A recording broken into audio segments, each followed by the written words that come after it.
I don't even know where to start. What do I start with?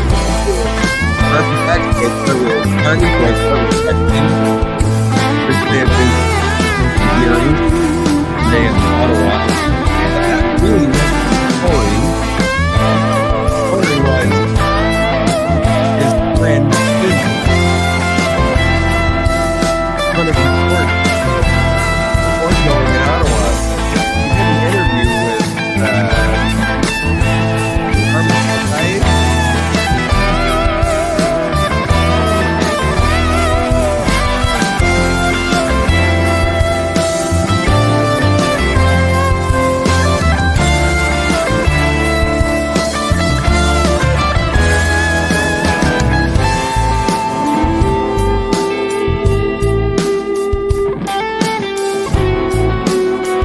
maybe I don't get out enough. I don't know. Maybe I need to get out more.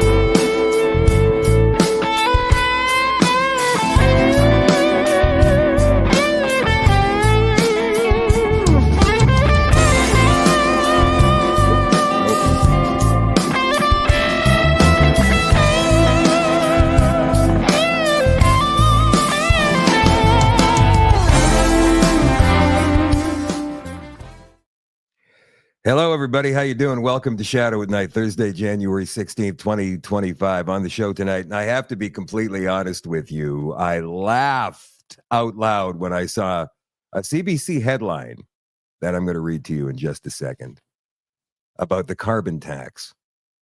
And I laughed for so many reasons. And then I went looking for video from these two, Mark Carney and Chrystia Freeland, from not so long ago, maybe a month, in some cases, 2 months, couple of weeks, 3 months back in the summer, 5 years ago, when they were both talking about the carbon price and how it's oh so very necessary to save the planet. There is a carbon catastrophe going on right now, a climate emergency. But we can stop it. We can stop it if we work together and we act fast. Because the oceans will boil.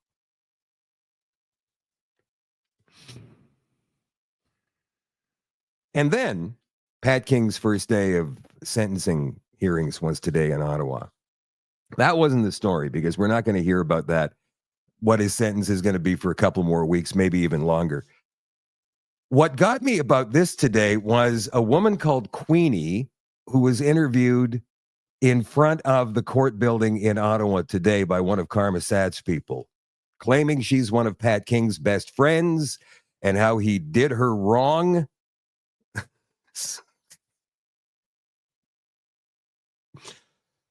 And it shows me not exactly, it shows me the kind of division that we face in the conservative movement. And it's not even really about conservatism. It's not really about how far right can you go. That's not what it is. It's about the wingnuts and the Looney Tunes that permeate some of our movement. Not everybody's crazy. Well, we're all crazy in our own way, I guess. But there are some people who take it to extremes. Even if they're not, they kind of are. So I'm going to play this video for you in a few minutes' time. You be the judge. You tell me. Is she, or is she actually bang on? Does she have a point? Either way, you should get a kick out of it. The Shadow at Night live stream is brought to you, as always, by CanadaNanoSilver.com, the Recover Muscle Cream, the next generation in muscle creams. How many times have you used that other stuff, that Rub A535? You put it on, burns your hands, it stinks, and it doesn't work. 10 minutes later, you're like, my shoulder, it's still killing me. Not with this stuff. And I can vouch for that firsthand. Experience the ultimate comfort and relaxation as Recover works its magic, formulated with cutting-edge technology. The Advanced Muscle Cream provides unparalleled relief, catering to your unique needs. If we go down further on the page, we see, are you tired of battling muscle soreness after intense workouts or long days, or maybe even just walking or going up and down the stairs? Are you in search of a solution that provides unparalleled comfort and relaxation? Canada Nano Silver proudly presents Recover Silver Biotics revolutionary muscle cream designed to be your powerful ally in soothing tired muscles and helping you conquer each day with ease. The muscle cream and all the other fantastic products are available right here on the website, CanadaNanoSilver.com. If you're looking for a retail location around where you live, you can find one on the retail locations tab. There are over 35 all across the country, and it's growing. Of course, Kevin and Anna are on an extended vacation in Mexico right now, so they're probably not updating the website, but they will when they get back soon.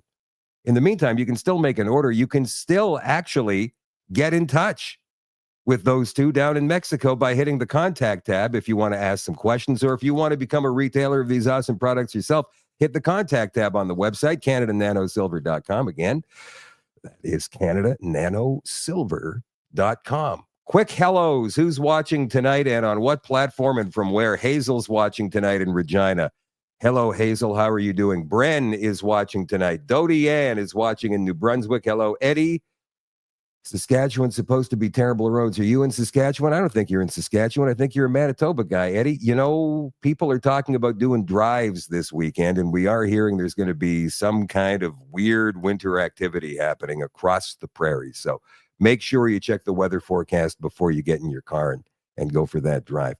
Who else is here? Chris is watching from northern New York State. Ellen is watching on Vancouver Island. Hello, Barb. Hello, Deborah. Tony is watching on X from Calgary. Sashida is in Kingston. Railroad Ed is watching on YouTube. We all humans trying to human our way through it all. Some have a harder go of it than others. Yeah, that's true. Thank you for those words of wisdom, my friend. Colleen is watching tonight in Madoc, Ontario. Lulu in the capital. Barb is watching in southern Manitoba. And Stephen is watching from somewhere. The drama continues in the movement. Yeah, well, it's... What are you going to do? I think, like we talked about last night with Jason and with Greg, we just got to grow thicker skins, and we have to be a little bit less quick to fly off the handle, I would say. And then everything is going to be just peaches. Over on Rumble, quickly, let's see who's on Rumble tonight. MBP113 is watching tonight. Mouth of the South. Trifa Proton Mail. Chet Chisholm is watching. How you doing, brother? Molly Guess 19670803. Hello, how are you? Isis Wants Freedom is watching tonight. Tammy O'Kid, Mama Lee, West Larry 2. Riznan 3PR is watching in Enderby. Diane is watching in Ohio in the United States of America. Wherever you are watching and whatever platform you're watching on, you guys, get it out there. Make sure you like and share as many people as possible. Need to see the information that we have for you on this show. You're going to laugh. I swear to God, you're going to laugh. This very first story, you're going to laugh. From the CBC, even though CTV, all left-wing corporate media, claimed exclusive rights to this story regarding Chrystia Freeland, but not Mark Carney. So here it is. Carbon tax's fate uncertain as Liberal leadership frontrunners distance themselves from key policy. Price on carbon system is a central piece of Trudeau's environmental policy. And have you noticed that nobody's talking about Trudeau now? Like, who? Justin who? Like, where'd he go? Oh, all the energy today at the Mark Carney announcement in Edmonton. It was fantastic. Where's Trudeau? Who's Trudeau? What? Trudeau? Same kind of thing with Joe Biden and Kamala Harris in the States, remember? The consumer carbon tax's days appear numbered as the two perceived frontrunners to become Liberal leader distanced themselves from the party's signature environmental policy today. Even though Chrystia Freeland hasn't declared her intention officially anyhow to run for the Liberal leadership, you've got Liberals all over the place who are saying, I throw my hat in the ring for Chrystia Freeland, like this guy here. This is Anthony Housefather, a Montreal Liberal MP. I've worked with Chrystia Freeland since 2015. She's my friend. She is my friend. I have decided to support her campaign to become leader of the Liberal Party of Canada.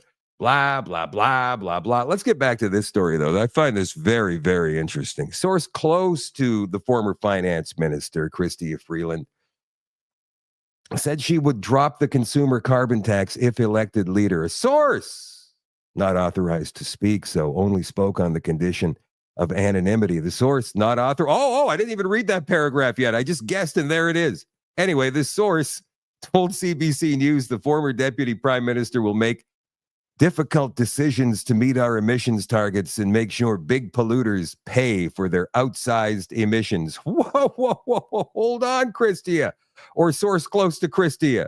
Hang on. This is from like 3 months ago. What?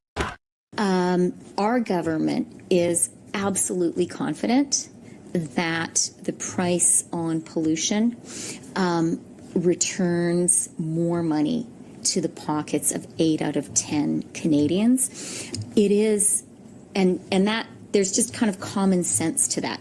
This is a revenue neutral measure.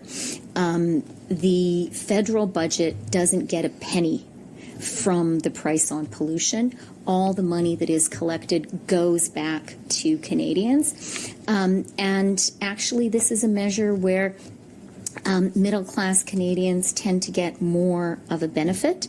I'm very glad that we're increasing. I'm turning to Sean here because we've worked with him and with Seamus. I'm very glad we're increasing the rural rebate.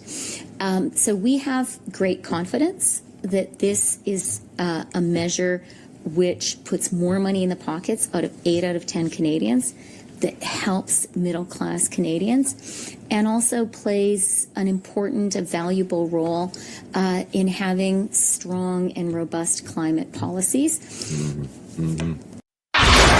Yeah. Well, let's get back to the story here. The source said Freeland will not fight Canadians on a policy they've been clear they do not support.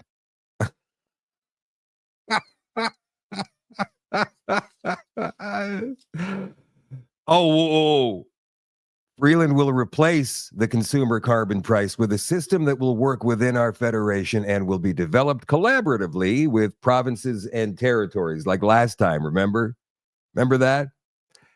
They do say here this was first reported by CTV News. Freeland has not yet formally declared her intentions to run for the Liberal leadership and thus the prime ministership, the premiership, as they say, of Canada. Carney says Canadian households need to be made whole. The race's other perceived frontrunner, former central banker Mark Carney, officially launched his campaign in Edmonton today. Oh, and by the way, he excluded independent media from that event. We've got that story coming up. Carney did not specifically say whether he'll scrap the existing program, saying he'll present his full plan in the future. But he also did not defend the carbon tax as he has in the past. He says here, I've said for a long time that if you were going to take out the carbon tax, you should replace it with something that's at least, if not, more effective. I'm sure that's just bad writing by the CBC, because if Carney is that bad at public speaking, he has no place in this situation whatsoever. Carney said effectiveness is not just about lowering emissions, but also about ensuring that Canadian households are made whole in terms of their finances, because perception may be that it takes out more than the rebate provides.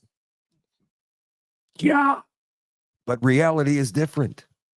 And Canadians will miss that money, not if you don't take it from us first, Mark. So you need a comprehensive approach. You need a comprehensive plan. Put together a video of Mark Carney's declaration that he's running for the Liberal leadership today. But first, I want to play for you George Shahal, the Calgary Skyview MP who introduced Mark Carney today. Here he is. Folks, good afternoon. I'm George Shahal, your Member of Parliament for Calgary Skyview. Welcome. Welcome to Alberta. This land is special, not only to those who have roots that stretch back over millennia, but to those of us whose ancestors are from territories from far and wide. As you know, this land we call Canada is facing so many threats right now. We have a stagnant economy. Our wages feel like they are frozen, but costs keep escalating. Wait, hold on just a second. He's talking about what his own party has done to our country. And the fact the guy he supports, because he's just about to introduce Mark Carney here, the guy he supports has been advising the government formally since the summer, late summer, but also informally for the last 2 or 3 years. How does this not add up? We face a fractured political divide that has pitted Canadians versus Canadians. Nowhere more than right here in Alberta. And now we face a threat from our closest trading partner and traditional ally. These are challenging times. In times like this, most people run and hide. They turtle under that pressure. All right, that's enough. I can't take it anymore. And Carney, I'll tell you what, Carney couldn't have picked a better guy than George Chahal. There's only 2 Liberal MPs in Alberta. One of them is Randy Boissonneau, and the other one's Randy Boissonneau, and the other one's Randy Boissonneau. I'm sorry. There is only one Randy, even though he says there are 2, maybe even 3.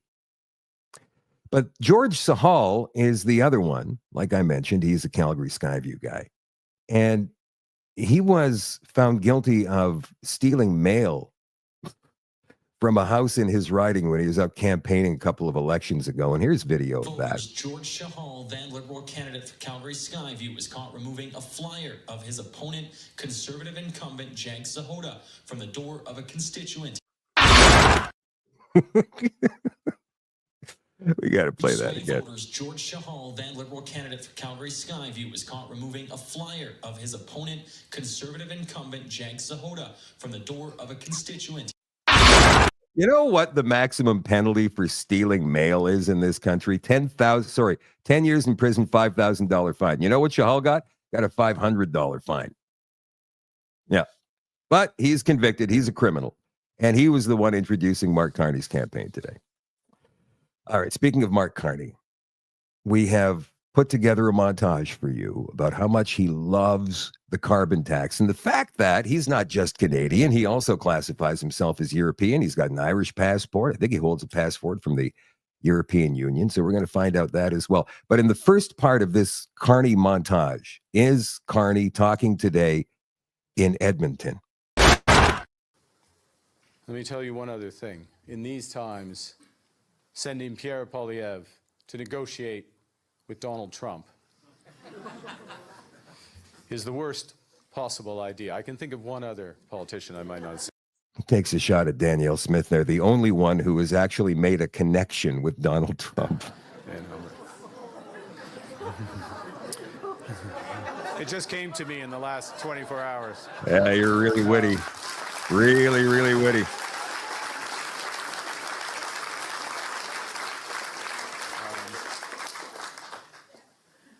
I will be very clear that I think the moves that have been made on the carbon price and providing the prospect of having it legislated to 2030, that is one of the most powerful incentives globally to provide support for investment and to encourage investment. Its power will grow with time. Mark, you look like you were about to.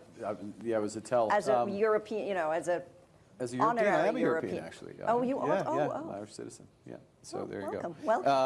Welcome. Speaking as a European, I like to say following. You demanded action, and now it's time for the financial sector to deliver. To reach net zero, every country, every company, every bank, every investor, every pension fund around the world will need to make some big changes. In the run-up to COP26 in Glasgow, we have an enormous opportunity to bring climate change into the heart of every financial decision. And our plan will manage the risks from climate change while helping to seize the opportunities from a newer, greener economy. The UK has been at the forefront of innovation for centuries, brimming with ingenuity and a can-do spirit. It also houses the world's largest financial system. And by bringing them together, we can deliver the net zero world that you've demanded and that our future generations deserve. The world's coming to Glasgow.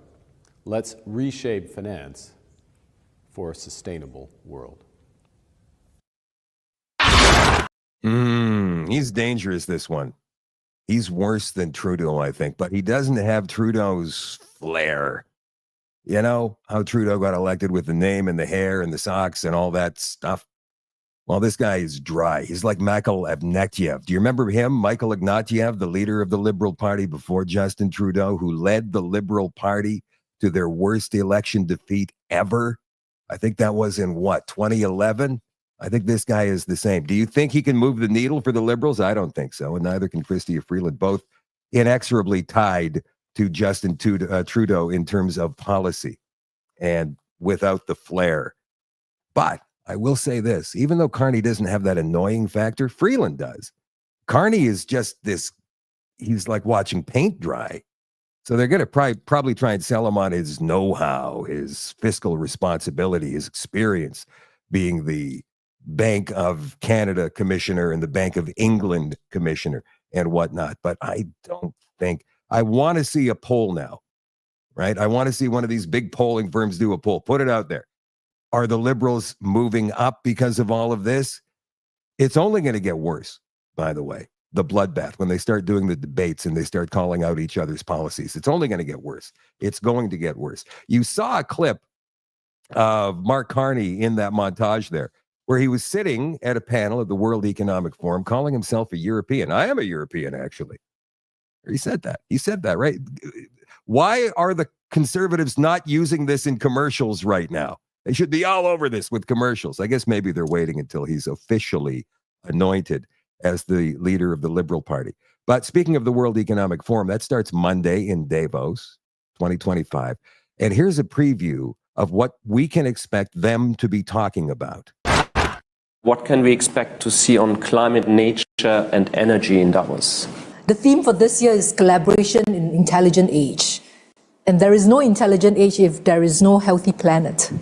And without collaboration, we will not be able to build and address the climate and nature emergency. I think we are all well aware of the emergency that we're in right now. Extreme weather events are being felt in all parts of the world.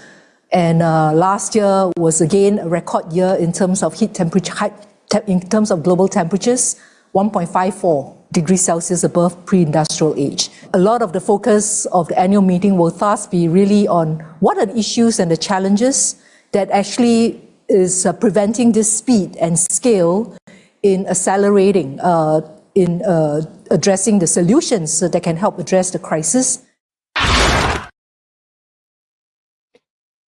I hope she's kidding. Oh, wait a minute. She can't be kidding. She's not kidding. It's all going to be about climate change. And they're going to push even harder now because Donald Trump is having none of it. And usually what happens in the United States eventually permeates its way across the world, Canada first. So let's hope and pray that that happens. And don't think I'm naive enough to believe that Donald Trump is going to fix the world's ills either.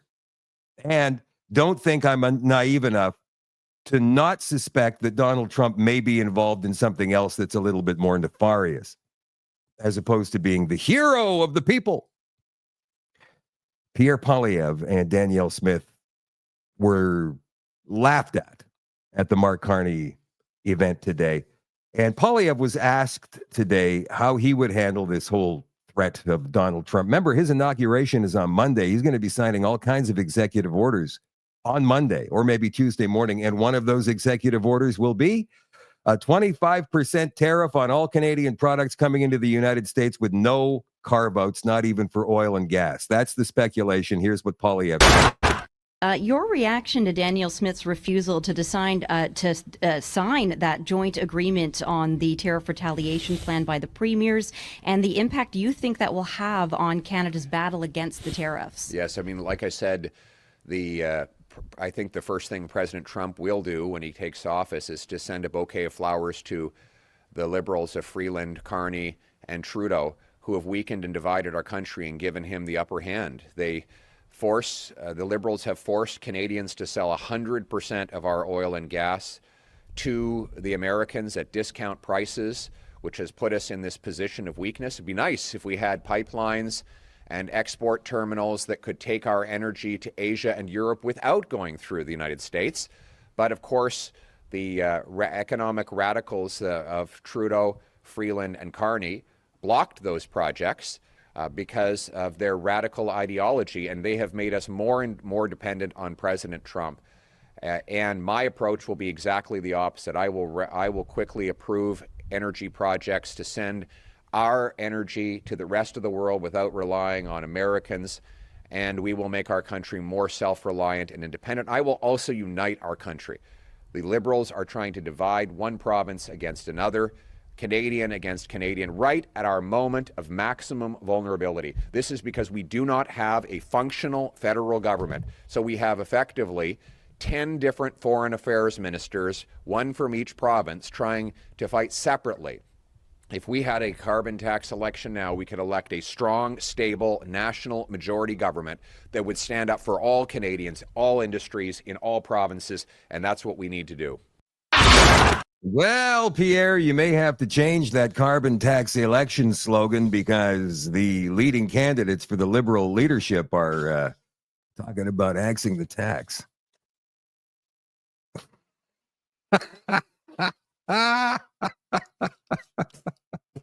What I don't like here is that, okay, so you've got Team Trudeau, right? So Trudeau meets with all the premiers yesterday, including Doug Ford, the mouthpiece from Ontario, who suggested a couple of nights ago on some American talk show that Danielle Smith does not speak for Canada, even though, like I just said, she is the only one who's made any kind of inroads with Donald Trump whatsoever, thanks to Kevin O'Leary, who got them to meet this past weekend at Mar-a-Lago. And apparently Danielle is going down for Trump's inauguration on Monday.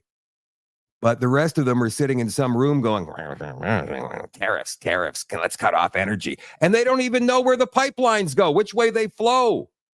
The pipeline to Michigan and New York for natural gas and for oil also goes through southern Ontario. That would cut off Quebec's supply. Danielle knows this stuff. The Canadian government doesn't seem to. So who is actually leading this little negotiation anyhow?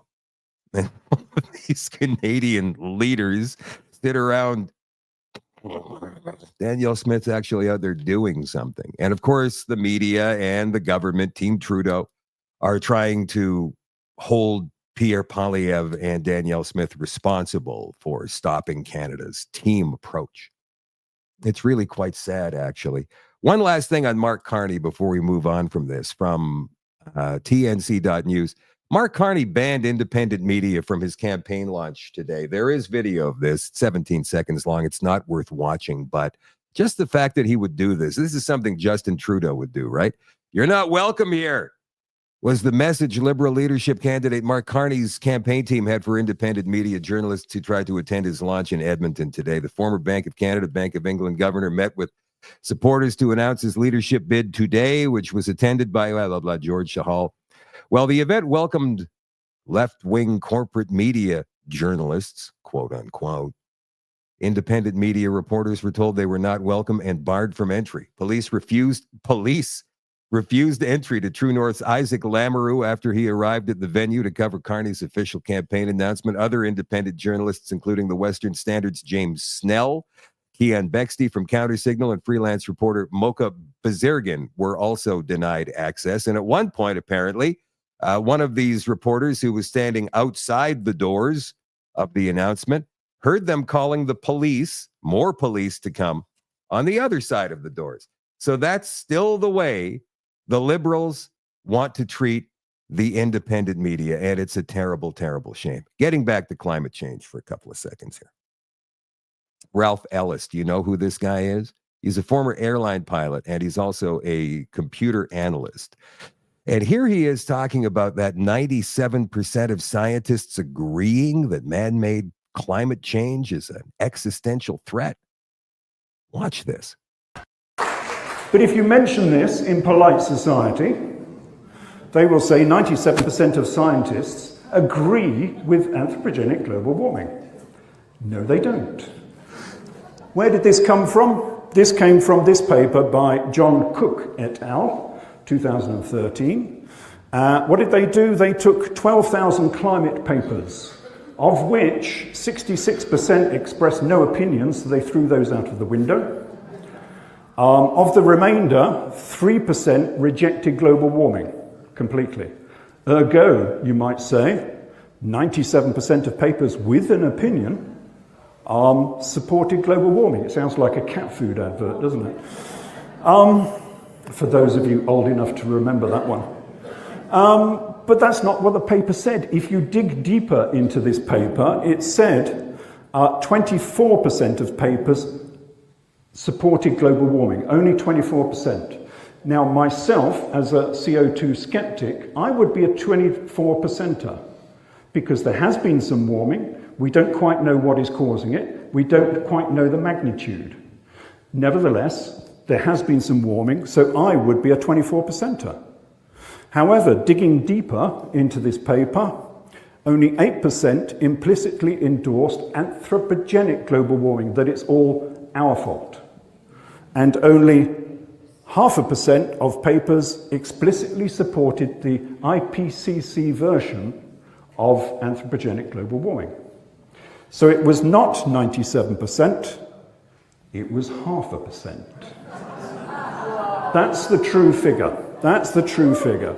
And the problem here is that all climate scientists are paid to agree with anthropogenic global warming. He who pays the piper calls the tune. If you don't go along with it, you don't get a grant.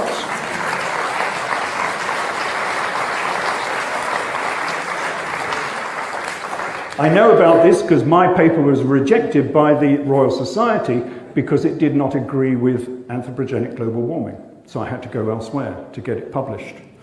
And if you don't go along with it, well, a bit like my experience, you end up like these climate scientists who were actually pushed out of their jobs because they disagreed with the agenda. That's the problem with modern academia. There is no freedom of speech, there's no freedom of research, there is no freedom within modern academia. That is a real problem that needs to be overcome. Yes, it certainly does. But don't take his word for it. You guys know Whitney Webb, right? She was on with Neil Oliver talking about this very thing just a few days ago.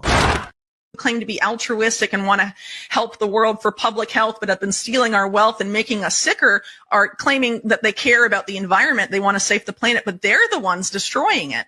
This whole world that we're being pushed into requires so much mining, that they want to dig up essentially all of the Andes in Latin America and major swaths of Africa and make them uninhabitable so they can get all the nickel and cobalt and copper to build their electric vehicles and their AI data centers and all of this stuff.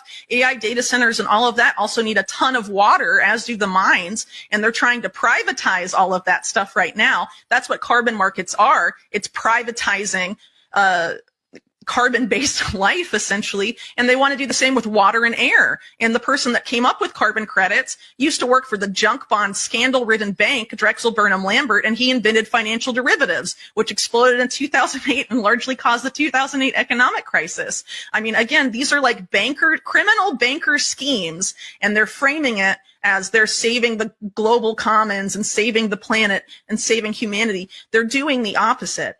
We need to be the ones that save the planet and save humanity, and we absolutely can do that. We just have to remember who we are, what humans are meant to do, which is create and, lift each other up. And we need to get rid of these people who are keeping us down and destroying our world. Whitney Webb, investigative reporter, journalist. Not always over the target, but a good deal of the time she definitely is. I want to get back to Danielle Smith Pierre Poilievre and Team Trudeau for just a second. I find it amazing for you folks in Ontario. You do not have a conservative leader. You have got a pandering clown who is licking the butt cheeks of the Liberal government still. For some reason, I don't understand why he's doing this. He's supposed to, I guess he's a progressive conservative. Like, huh? How do those two words collide in the same sentence if you think about it, considering today's definition of progressive? But maybe it's time to start thinking about the Ontario Party or the Blue Party in Ontario. And I totally understand that these two are brand new parties and it's very difficult for any new party to gain traction. But at some point, that's how we're going to do this. We talked about PPC last night, and I'm not convinced that PPC can do anything moving forward because it's just not doing things properly. But it can be done. We can learn from the example of the PPC. We can learn from the example of failed new parties and build off of that and make a new party successful. But I got to tell you, straight out, and both of the guys last night, I think Greg and Jason said, well, you got to, soften your values. No. It's not about your values. It's not about the tenets of your platform. It's about how you present them. That's all it is. It's marketing. That's it. It's pizzazz. How many radio stations are there out there playing the same songs? The ones you like. Probably 6 in your city. 6 of the same radio stations, all playing the same music. And you pick one favorite radio station. Why is that? It's because you like that radio station for something. They do something better than all the other ones playing the same music. But what is it? Those guys have figured it out. We can figure this out. So for the people who say there is no political solution, then what is the solution? Right? Don't sit there and parrot talking points from somebody you heard say that 2 years ago without actually having some kind of a solution. You start sounding like one of those lefties when you say that stuff. Basically, there is a political solution, but it needs to come from us. It cannot happen with any of the establishment parties. I'm not going to sit here and say things won't get a little bit better under Pierre Poilievre. I believe they will in some way, but it's all going to be servicing the machine. It's all going to be servicing, the lobby groups. It's all going to be servicing the NGOs still, right? The only thing about a conservative government is that he's going to be doing everything that Trudeau did, just in reverse. That's all. I mean, they're already talking about a new version of Bill C-63. What? That's Michelle Rempel-Garner's thing, and you can find that on her YouTube account, on her YouTube channel. Seriously? No, we don't need any regulation of the internet. Leave it. Leave it alone. Just leave it. Leave people alone. That's the thing. People do not want the government in their back pocket, in their living room, in their bedroom. They don't want them in their driveway, in the back seat of the car. Just sit back and shut up and let the country. And you know what? The one thing I will say is that the media, the left-wing corporate media needs to be held to account. So maybe that's something they could start with. We're going to talk about holding to account a little bit later on in the show tonight, definitely. Getting back to this Team Canada, Team Trudeau thing for just a second. Headline from CP24 today. Trudeau calls on Poilievre to say if he stands with Canada or Danielle Smith and Donald Trump. What an asshole headline this is. So basically, Danielle Smith does not stand with Canada. That's what this headline says.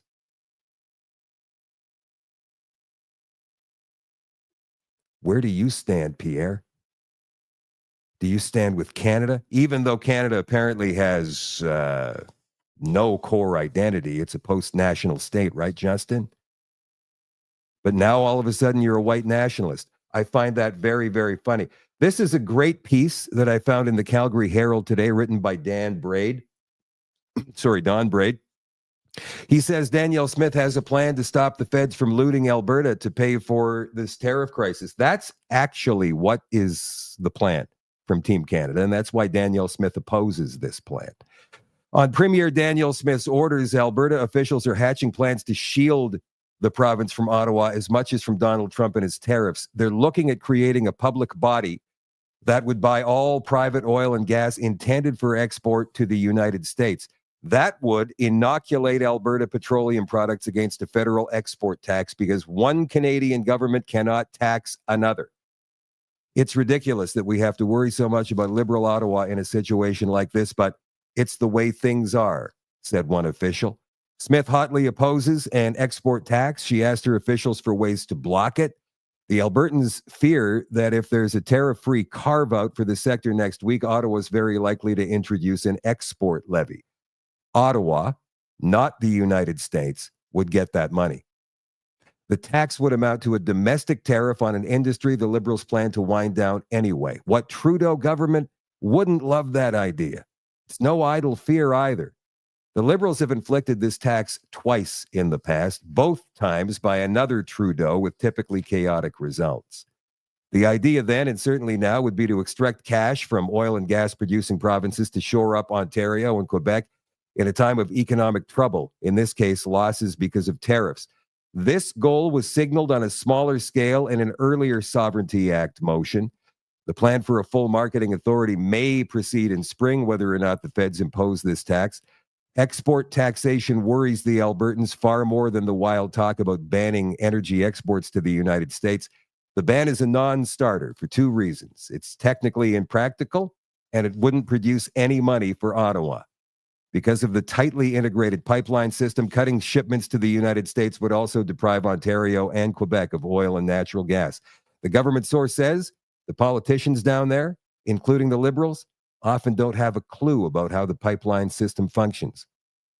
Ontario Premier Doug Ford has talked about implementing a ban as a last resort retaliation against the United States.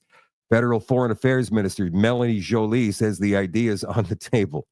This is an idle threat meant to alarm the Americans, although clearly it does not. An export tax, on the other hand, would be a bonanza worth billions for Ottawa.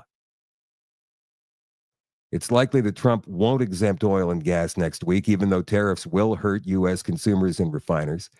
But that doesn't mean Ottawa will stop seeing Alberta as a revenue source in this conflict. The Laurentian elite have always seen and still see Western Canada as just a cash cow, and that's it. Who cares about the people? It's all about you guys taking care of us guys out here. Ontario's auto industry could be plunged into crisis. The massive Liberal-supported campaign to produce batteries and EVs will also be at risk of collapse, thank God. Ford talks about needing billions to cover the economic losses to Ontarians. He met with key federal minister Dominique LeBlanc Tuesday on the eve of Wednesday's premier's meeting. I think the world of him, Ford gushed. LeBlanc said, "We will support Canadian industries and workers in the face of these tariffs. They plan to spend their way through this, but the Liberals also understand that their massive deficits are now a big problem, both economically and politically. They're on the hunt for cash." Smith should proceed with the provincial marketing plan to make sure history doesn't repeat itself. Former Prime Minister Pierre Elliott Trudeau imposed an export tax on oil in 1973. International prices had risen sharply. The tax money was used to subsidize the purchase of foreign oil for the eastern provinces. As Braid has outlined before, this tax was lifted in 1976, but the first Trudeau imposed it again in 1980 as part of the National Energy Program. You say that anywhere near Alberta, and they will draw and quarter you, tar and feather. Even now, that tax lasted until then Prime Minister Brian Mulroney's PC government abolished it in 1985. Now Smith wants to ensure that this tax never comes back for a third round. Okay, here's the story from the National Post regarding Pat King. His sentencing hearing started today. The decision is expected in a few weeks. King could be facing as much as a decade in prison, with the Crown pushing for significant time behind bars. There's Pat. Freedom Convoy protester Pat King sentencing, blah, blah, blah. We just told you that. In November, Superior Court Justice Charles Hackland at Ottawa found King guilty on 5 counts, including mischief and disobeying a court order. He was found not guilty on 3 counts of intimidation and 1 of obstructing police. King could be facing as much as a decade in prison, and the Crown is pushing for significant time behind bars. 13 years, apparently, the Crown wants. His defense wants the sentence limited to time served and probation. So you guys know what happened there. This is video that, I found this interesting, alarming, confusing, but this is the root, or one of the roots, of the division that happens within the conservative movement. This woman is called Queenie, and apparently, at least she says, is Pat King's best friend. So watch this. I hope your eyes don't start bleeding, but I want to know what you guys think of this. So let's have a look here. I heard you wanted to expose Pat King, and you were his best friend until... Yesterday. Till yesterday. What's your name? So exactly who do you work for? I work for Karima. Is this something you're going to work out with him? Nope. Nope, he did me wrong. His old lady went public yesterday and tried to expose me, claiming that he wasn't my friend and he's been my friend for 2 fucking years. Okay? She's upset because I got a tattoo of his body on my body because I believed in him and went against what people said about him, and I went to bat with him for him to stab me in the back and then find out all the stuff that he frauded people out of their money that they raised for him here in Ottawa, buying plane tickets for his old lady to come to Alberta all the time, buying her things. I didn't know this because I've been working, I was the lead for the Ottawa convoy coming up here. And then I find all this stuff out yesterday when everybody's been trying to tell me that this is what he's really like. And I was like, no, I know him really well. I talk to him all the time. We talk for hours about his lawyers and everything. I'm from Sylvan Lake, Alberta, just outside of where he's from, Red Deer. I'm very close with him, and he stabbed me yesterday. Did you want a picture of my tattoo that I got because he was my best friend? Oh, I'm getting it removed. I don't support frauds.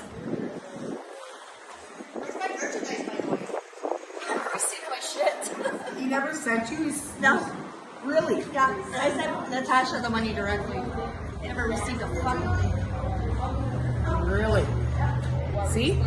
Fraudulent. I ordered a sweater. All those a mug. All those fundraisers in Ottawa and stuff. He decided to go buy his married girlfriend, who's still married, a ring and some flights in to see him in Alberta because he lives right by me in Alberta. That's why I was close to him. He knows it and I know it. I could show you a video right now. It's 2 seconds long, showing how much he is my friend. I just want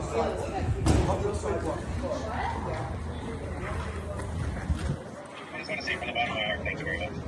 There's a big shout out I want to help. Queenie, you're out there. You know you are. You've been a good run for us. Been helping out wherever you can. And doing a lot of things to give us, to help us get by. So to you, I'm forever grateful. I love you. That's not my friend that claims he loves me, right? Publicly on his 3rd live that he did when he was released from his restrictions. Nobody else was named but my butt. But he's not my best friend, right? She goes on there and says, oh, that's not his best friend. That's not this and that. Well, there's the proof. You have very nice nails. Oh, thank you. Me which? How you like my Indigenous ring? Oh, very nice. It's not a wedding ring, because I'm not married and with a man and going around with somebody else's boyfriend when they weren't even apart. Thanks again.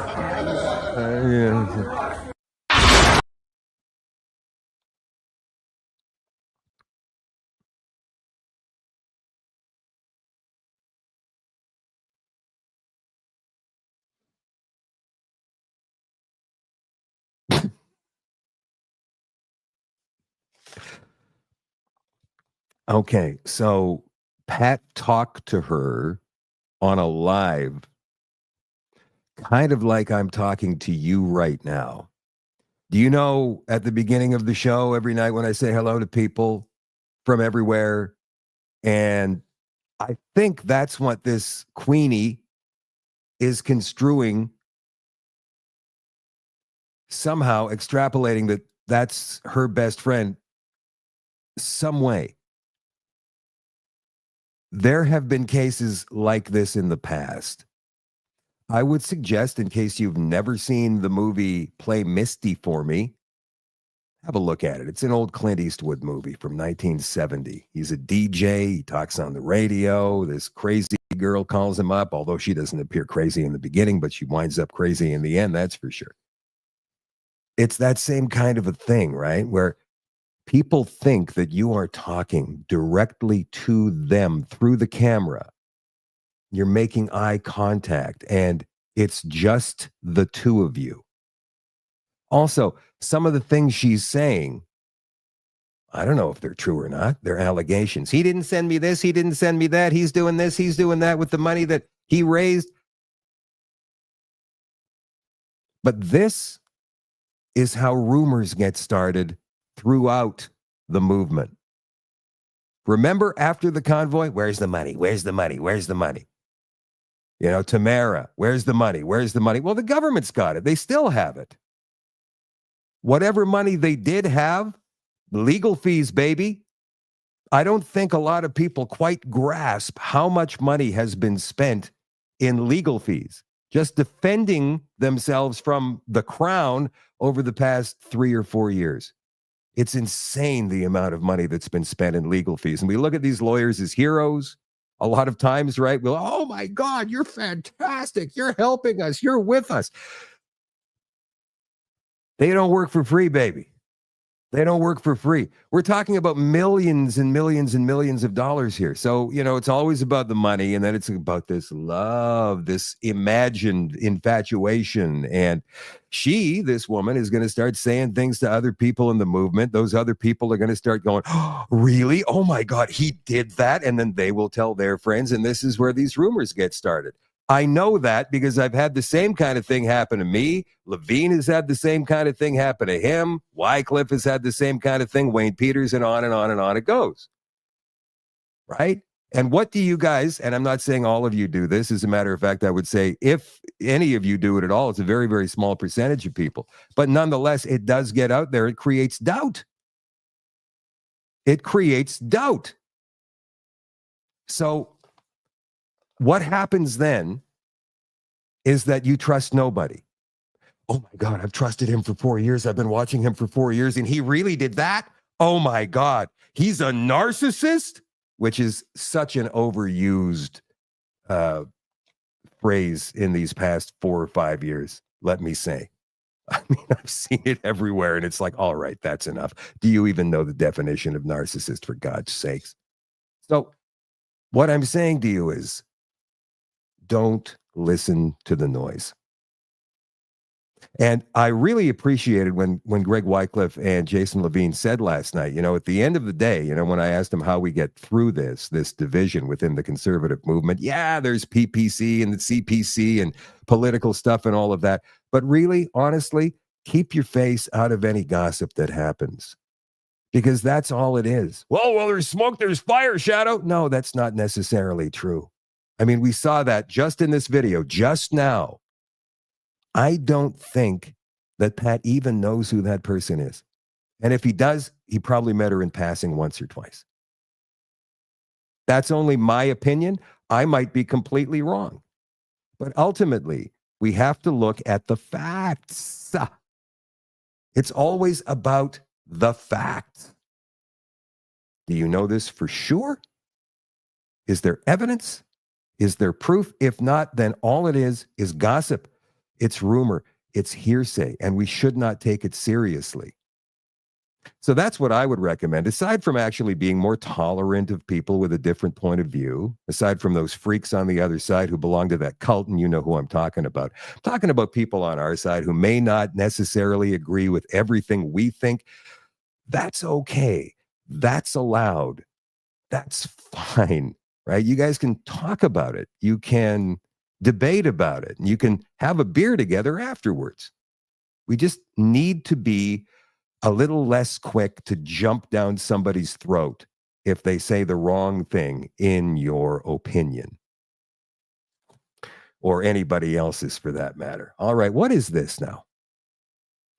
I was sent pictures today of Melissa Lantsman. She's the deputy leader of the Conservative Party of Canada, posing with these guys from Shomrim Toronto. Now, what is Shomrim Toronto? Shomrim in Yiddish means protect, to protect, right? This story here from the CanadaFiles.com is trying to paint these guys as an aggressive, almost warlike wing of the Zionist movement. I'm not exactly sure if that's the case or if they're just trying to protect Jewish citizens of Toronto. And by the way, there's Shomrim groups all over the country, not just in Toronto. There's one in Winnipeg, Calgary, Edmonton, Vancouver, so on and so on. Montreal's got a big one as well. But the headline on this story is Canadian state apparatus conspires with Zionist vigilantes to dox and spy on pro-Palestine community. Now, wait a minute. Hold on. That's what they have been doing to the other side, the Palestine supporters. However, let's read the story. A web of spying and doxing is being laid upon the pro-Palestine community in Canada. Former leader of the Canadian chapter of an FBI-recognized terrorist organization, Jewish Defense League, Meir Weinstein, and far-right vigilante organization Shomrim. Again, this is not far-right at all. Not at all. At least not publicly. Has converged to spy on the pro-Palestine community. Their latest target is Tara, a woman who they doxed by revealing her LinkedIn information, phone number, and address. They've even threatened to engage in illegal revenge porn against her and dox her in front of the whole Palestine community. Zionist conservative MP Melissa Lantsman is engaged in separate doxing towards the pro-Palestine community and is even connected to Shomrim as well, and there's the photo. Do you think that any member of government should be involved with any possible religious zealot type group? And I'm not suggesting that these guys are, but then again, they've got their backs to the camera, they got their hoods up, they don't want their faces to be seen. Why is that?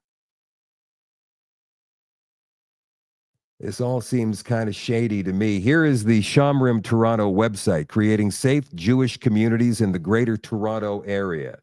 Join our effort. Shomrim Toronto is a dedicated volunteer organization committed to ensuring the safety and security of the Jewish communities across the Greater Toronto area.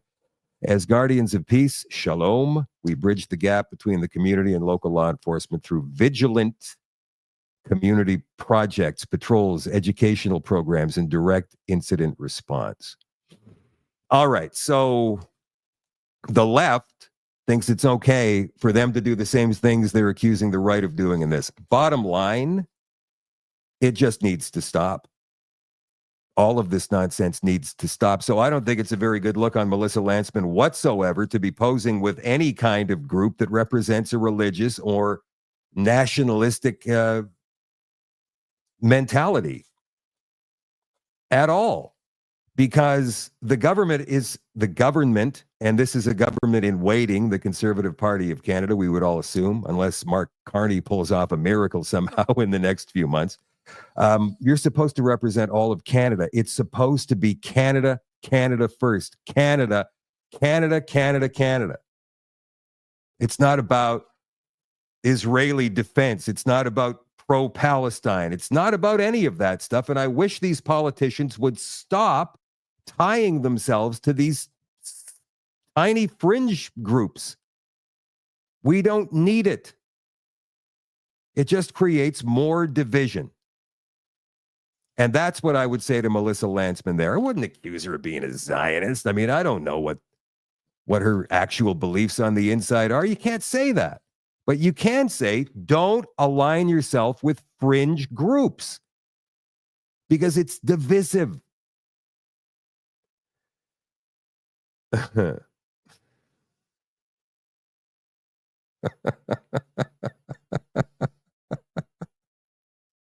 Read your comments. Why would I do that? I just played your video.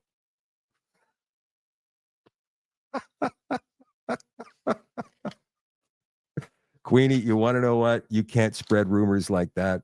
You just can't do that. I'm sorry, but you can't do that. And you can keep your $2. I appreciate you being here, though. All right. Now, it seems like there are some Canadian patriots who are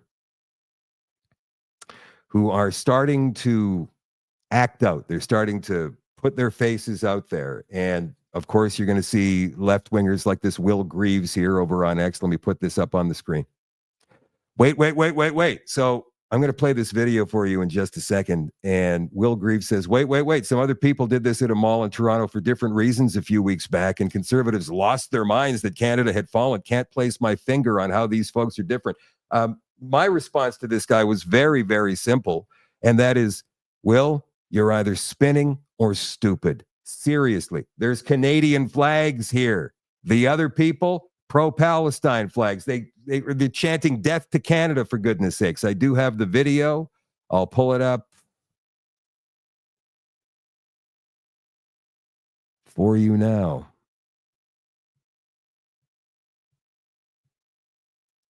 You guys ever heard of Leonarda Joni, by the way? Well, I'm looking for this video. Leonarda Joni. She's a comedian. She's like us, but she's funny. She's a comedian that apparently half the entire United States loves and the other half hates. Okay. I can't find the video here in my storage. I'm just going to have to play this one with no sound off of Twitter. So this is just a bunch of Canadians marching through a mall in Toronto, standing up for Canada. Oh.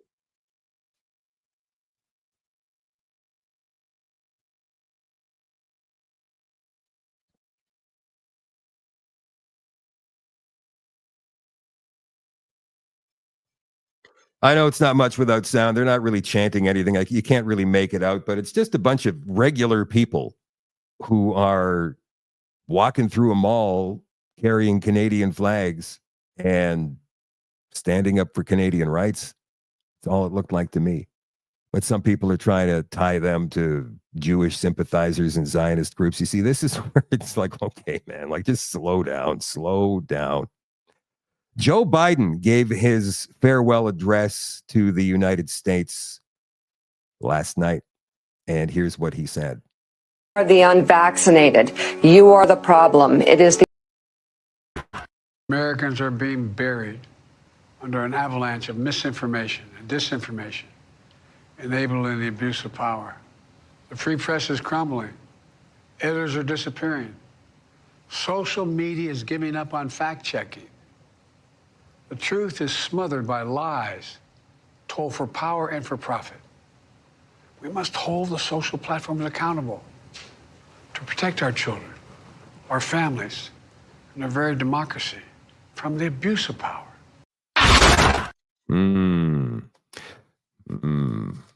Misinformation and disinformation. It's going to get us all. Social media is even giving up on fact checkers. Here's a little media misinformation for you, Joe. Vaccinated who are the problem, period, end of story. The only people that you can blame, this isn't shaming, this is the truth. Maybe they should be shamed, are the unvaccinated. It's time to start blaming the unvaccinated folks, not the regular folks. Anyone you came into contact with will blame you, as will the rest of us who have done the right thing by getting vaccinated. Because frankly, we know that we can't trust the unvaccinated. I think it's time to get our moral house in order, Anderson.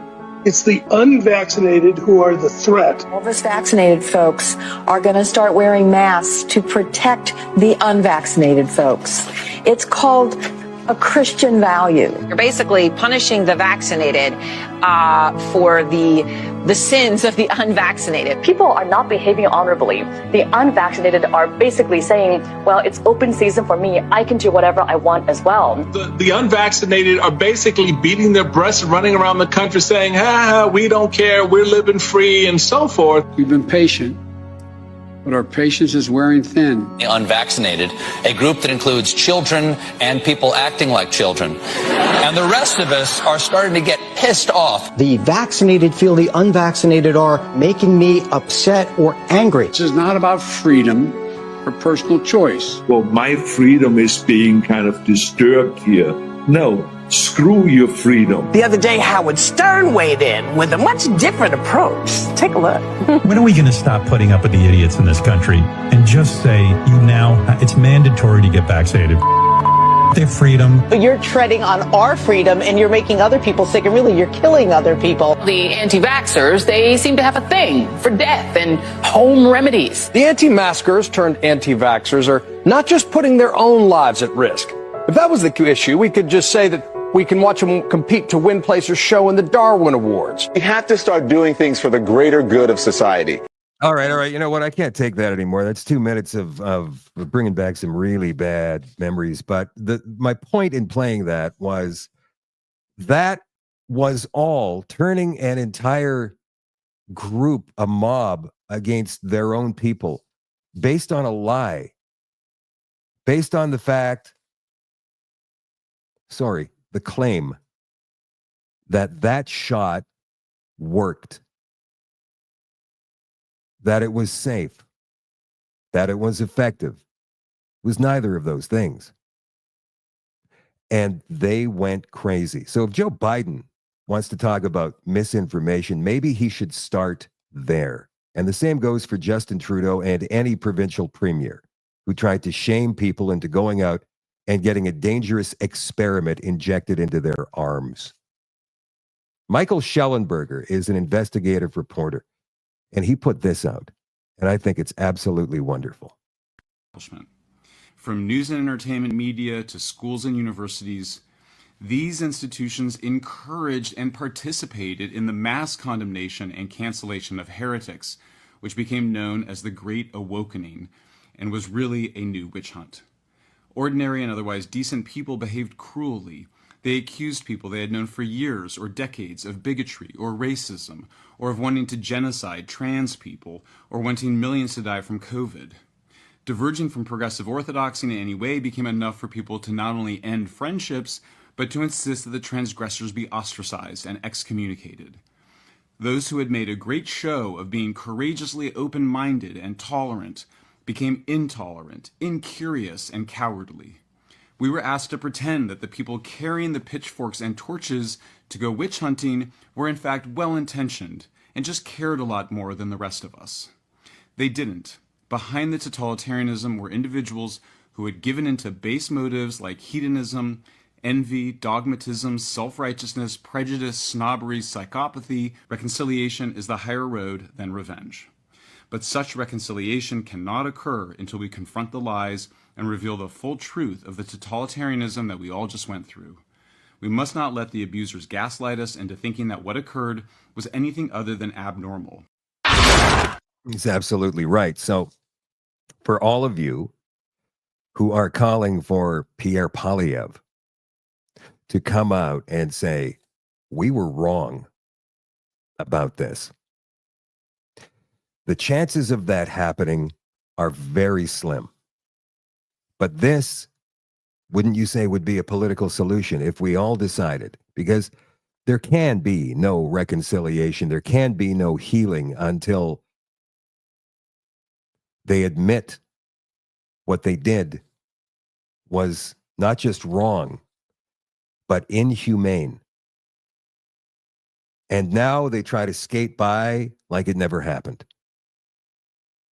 Joe Biden's goodbye address last night, his farewell address last night, still talking about misinformation, disinformation. Trudeau still talks about misinformation and disinformation. When they are the ones, they are the biggest purveyors of it. They got people killed. They put people in situations, medically speaking, that they should never be in. And we need some kind of accountability here. So maybe a political solution would be to write a petition, for us to write our MPs, our MLAs, our MPPs, and say, you guys know you were wrong with this. The science clearly proves it today, and we want you to make public statements and make amends. The time has come. If there was somebody out there who could organize a national campaign, wouldn't that be wonderful? The reason I asked you guys if you know who Leonardo Joni is is because we're going to play some of her stuff in the extension tonight for all access on shadowdavis.com, and that starts in just a couple of minutes. And before I go here, I want to throw this up. Now, this may not happen tomorrow night. It may happen, but it may not happen. I've been talking to him on Twitter the past couple of days. We might, I'm not going to give you a percentage on this because I don't know for sure, but we might have Jamie Nix on the show tomorrow night. So we'll keep our fingers crossed on that. Oh, I do have one more thing. I totally forgot about it. You guys want to hear this? It has to do with James O'Keefe and O'Keefe Media, what he did the last couple of days, which I think is absolutely brilliant. Brilliant. He does a lot of great stuff. Pentagon's, this is from the Express Tribune. Pentagon's DOD advisor Jamie Manina reportedly fired after being exposed as a Trump hater. A new investigative report from O'Keefe Media Group has shed light on controversial remarks made by Jamie Manina, a former FBI agent and Pentagon consultant, in a series of undercover meetings with an OMG journalist. They always get these guys to admit what they're doing or what they did based upon going on a date with a good-looking girl who happens to be wearing a hidden microphone. So this Manina, who holds a senior advisory role with the Joint Chiefs of Staff at the Department of Defense, expressed critical views about Donald Trump and incoming Secretary of Defense Pete Hegseth. And he got called out for it. He says he's meeting with retired military leaders. Throughout the conversations, Manina discussed his ongoing efforts to challenge Trump's presidency. He revealed he'd been in talks with several retired military generals, including admirals, major generals, to explore what could be done to prevent Trump from pushing boundaries in his second term. Manina believed that had Kamala Harris won the election, he would have received a significant position with the National Security Leaders for America, an organization focused on warning the public about the national security risks posed by another Trump presidency. So here is some video of James O'Keefe confronting this guy. Jamie, you work in national security. I don't know what you're talking about. So I'm embedded in the Pentagon. I work in the Joint Staff. Do you think it's ethical for you to be doing all this political stuff, fundraising? God, I'm not fundraising for anybody. So the phone call with the retired generals will probably be about raising money. I'm not fundraising for anyone. You said that you guys were not fundraise. What were you going to do with the money from you guys get? To hire staff. Then why did you say that you are working with retired generals? What are you talking about? I'm quoting you. You're not quoting me. I'm in conversation with a couple of retired generals to try to explore what we can do. Why are you disclosing this to total strangers, sir? There is nothing that I said that isn't publicly available. It's very sensitive information. We're going to have to keep it between us. And like I was saying earlier, the report tells us that that guy has now been fired. I'd rather see him in shackles. And maybe one day he will be, because that's sedition right there. That's treason right there, trying to undermine a duly elected president of the United States. That's it for the show tonight, you guys. Hopefully Jamie Nix joins the show tomorrow night. The extension with some stuff from Leonardo Joni happens in just a couple of minutes. So all access members, I'll see you on shadowdavis.com. For the rest of you, I will catch you tomorrow night at 8 o'clock Central, hopefully including you, Queenie, for another Shadow at Night live stream. I love you all. I appreciate you all, and I will talk to you tomorrow night. Bye for now.